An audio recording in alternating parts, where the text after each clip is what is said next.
उमर अब्दुल्ला और क्या एलजी की सरकार में एक बहुत बड़ा टकरार है।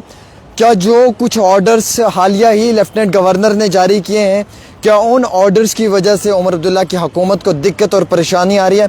इन सभी मुद्दों पे हमारे साथ बातचीत करने के लिए आज के मेहमान रविंदर राणा जी हैं। बहुत बहुत शुक्रिया राणा जी।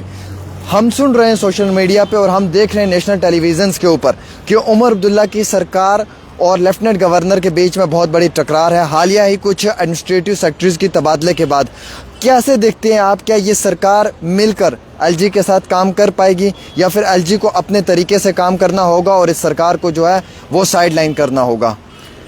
जम्मू कश्मीर जो है ये यूनियन टेरिटरी है सर, केंद्र शासित प्रदेश है, और जो यूटी के रूल्स हैं यूनियन टेरिटरी के, जो पूरे मुल्क की यूटीज में जो रूल हैं वो रूल्स जम्मू कश्मीर में भी हैं। और इसलिए रूल्स के हिसाब से, कानून के हिसाब से, कॉन्स्टिट्यूशन के हिसाब से सरकारें चलती हैं। अब जो रूल बुक में है, जो कानून में है, उसी के मुताबिक तो ये सारा सिलसिला आगे चलेगा। अब तकरार की कहीं मुझे नहीं लगता कोई बात होनी चाहिए। टकराव डेमोक्रेटिक सरकारों के बीच में आपसी मतभेद नहीं होने चाहिए। इस समय लेफ्टिनेंट गवर्नर साहब भी कोशिश कर रहे हैं कि जम्मू कश्मीर के लोगों की बेहतरी और भलाई के लिए काम हो। दूसरी तरफ चुनी हुई सरकार है, चुनी हुई सरकार की भी ये कोशिश रहती है कि हालात ठीक हों, लोगों की बेहतरी का काम हो, तो मिलकर काम करना चाहिए। मैंने पहले ही कहा है, आपसी तनाव से, आपसी लड़ाई झगड़े से, आपसी टकराव से किसी का भला नहीं होगा। एलजी साहब जो कि यूनियन टेरिटरी में, यूटी के अंदर उनको कानूनी इख्तियारात हैं, वो तो हैं। इसी तरह चीफ मिनिस्टर साहब हैं, उनको भी इख्तियारात हैं। तो आपस में मिलजुल कर काम कर रहे हैं और मैं उम्मीद करता हूं कि आगे भी मिलजुल कर काम करेंगे। अब ट्रांसफर हो गई, किसी की ट्रांसफर डीसी की हो गई, कमिश्नर सेक्रेटरी हो गई, इसको कोई मुद्दा नहीं बनाना चाहिए, इसको इशू नहीं बनाना चाहिए। ट्रांसफरें होती रहती हैं, काम ठीक से होना चाहिए। लोगों के मसाइल, गरीबों, मस्कीनों, ज़ईफों, नौजवानों के मसाइल हल करने चाहिए। इसको लेकर सरकार को बड़ी संजीदगी के साथ काम करना है। सर, आपको लगता है अपोजिशन भी अपना रोल प्ले कर पा रही है जैसा अपोजिशन को अपना रोल प्ले करना चाहिए इस समय सरकार के खिलाफ और लोगों के मुद्दों पर आवाज उठानी चाहिए? अपोजिशन का काम होता है, जहां सरकार गलत काम करेगी वहां सरकार की खिंचाई करना, जहां सरकार कोई गलत फैसले करेगी, जहां सरकार कोई एंटी पीपल्स पॉलिसी, कोई लोगों के खिलाफ कोई मामला लाएगी, तो उसमें जो अपोजिशन होती है उसकी मुखालफत बनती है। और कंस्ट्रक्टिव अपोजिशन एक जमहूरी निज़ाम का हिस्सा है और Bharatiya Janata party constructive opposition में यकीन रखती है। हम चाहते हैं कि लोगों का, आम लोगों का भला होना चाहिए, गरीबों, मस्कीनों, ज़ईफों की बेहतरी होनी चाहिए। किसी के साथ कोई जोर जबरदस्ती नहीं होनी चाहिए। सर, पूरे देश के अंदर एक मुद्दा बना हुआ इस समय अजमेर दरगाह को लेकर। सर, अजमेर दरगाह के सर्वे के जो है वो ऑर्डर जारी किए, संभल के अंदर हो रहा है, पूरे देश के अंदर ये सब हो रहा है। राणा जी, आपका क्या कहना है, क्योंकि आप भी जम्मू कश्मीर में एक लंबे अरसे से सियासत?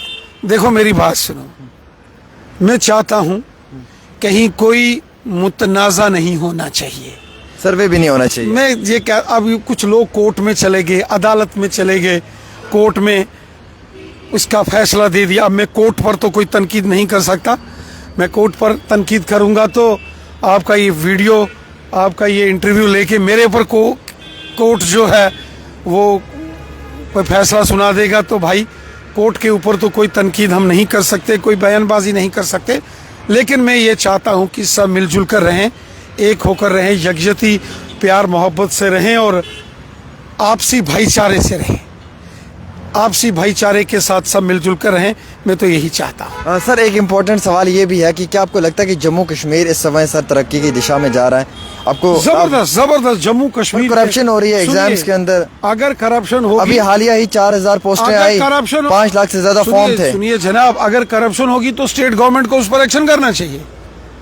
अगर कहीं कोई करप्शन करता है तो honourable chief minister Omar Abdullah साहब को उसका नोटिस लेके उनके खिलाफ कार्रवाई होनी। 11 साल के गैप को भरने में टाइम लगेगा। चलिए कोई नहीं, वो भी 11 साल का गैप, इस प्रकार से उनको बयानबाजी नहीं करनी चाहिए।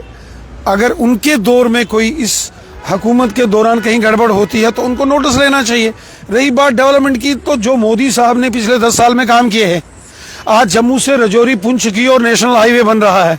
70 साल किसी ने नहीं बनाया जनाब, मोदी सरकार आई है तो बन रहा है।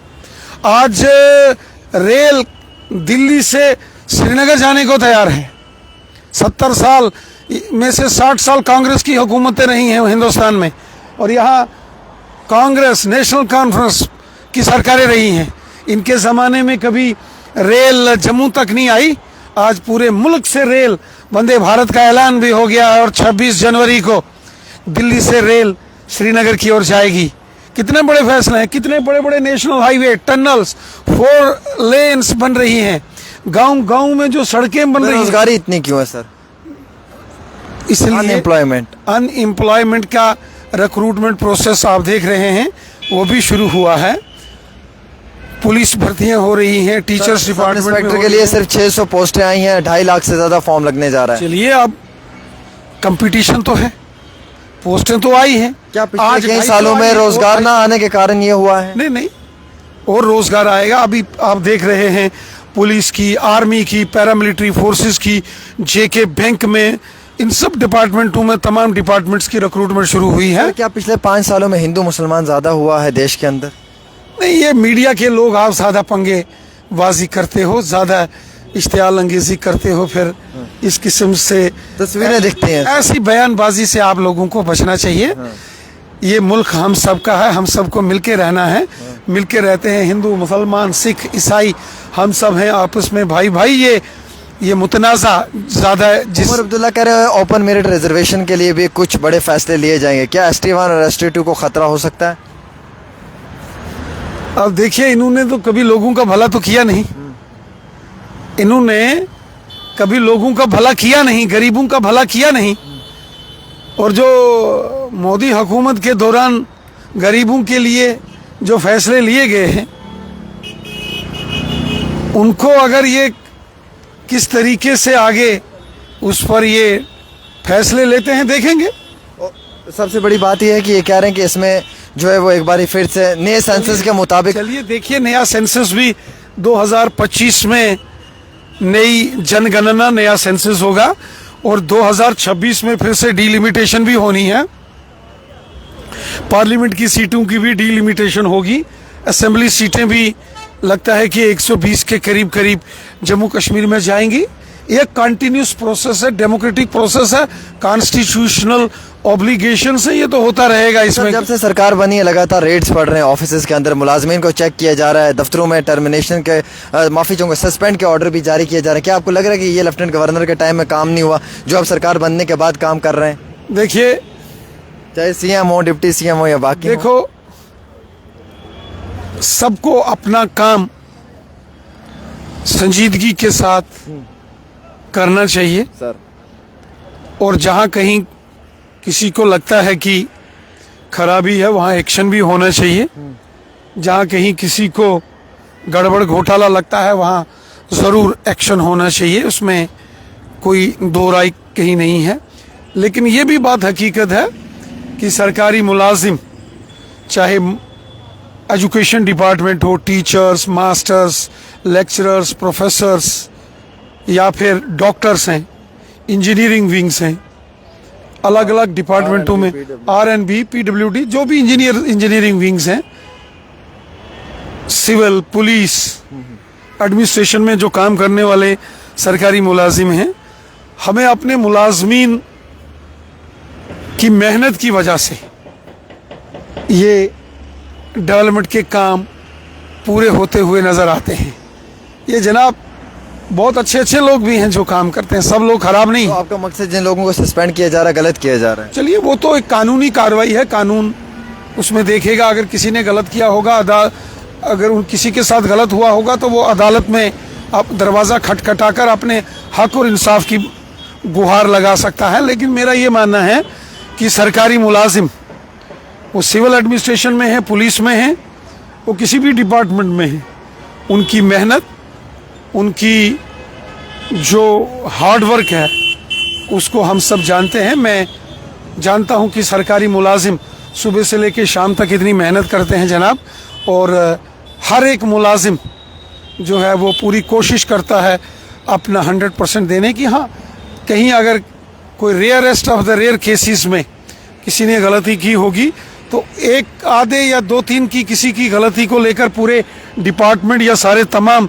सरकारी मुलाजमों को, सरकारी कर्मचारियों को बदनाम करना या उनकी क्रेडिबिलिटीज के सामने क्वेश्चन रेज करना, ये भी गलत है। क्या ये सवाल आप डिप्टी सीएम को कर रहे हैं? नहीं, मैंने कहा अगर जहां कहीं किसी ने गलत किया होगा, अगर किसी ने गलत किया है तो कानून उसके खिलाफ कार्रवाई करता है। लेकिन अगर किसी को लगता है कि उसके खिलाफ गलत हुआ तो सरकार बनने से ट्रांसपेरेंसी आई सिस्टम में सर, लगता है आपको, दिखता है आपको? देखो अभी तो 2 महीने हुए हैं, अभी 2 महीने में मैं सरकार पर क्या तनकीद करूंगा।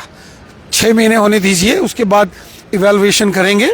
सरकार ने क्या वादे किए थे, सरकार का इनका नेशनल कॉन्फ्रेंस वादे वो कह रहे हैं हम पूरे कर चुके हैं 4 वादे। उनके मैनिफेस्टो में था कि साल के 12 सिलेंडर। हाँ, सतीश शर्मा जी कह रहे हैं कि अगले महीने से शुरू हो जाएंगे नए साल का तोहफा। अगला महीना देखा जाएगा।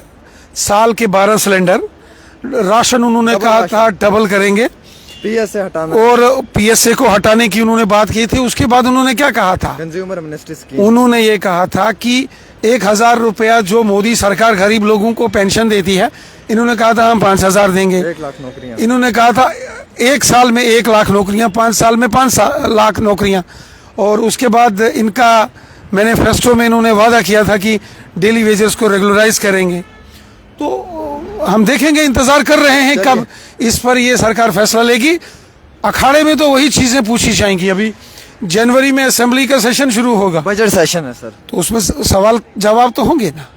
अपोजिशन रोल प्ले कर पाएगी अपना? देखिए क्या बात है। चलिए, आपकी चमक वैसी की वैसी है सर जैसी थी। ये चमकते हुए चेहरे हैं जम्मू कश्मीर के श्री रविंदर रैना जी, जिनके साथ हमने एक्सक्लूसिव बातचीत की और उन्होंने अपनी हर बात को बड़े अच्छे विस्तार तरीके से हमें एक्सप्लेन करके दिया है। उम्मीद रखते हैं कि इनके जवाब आप तक पहुंचे होंगे नाज़रीन किराम, और जो भी इन्होंने कहा होगा जम्मू कश्मीर की फलाह, बहबूदी और तरक्की के लिए कहा होगा। एक छोटी सी रिपोर्ट आमिर के साथ।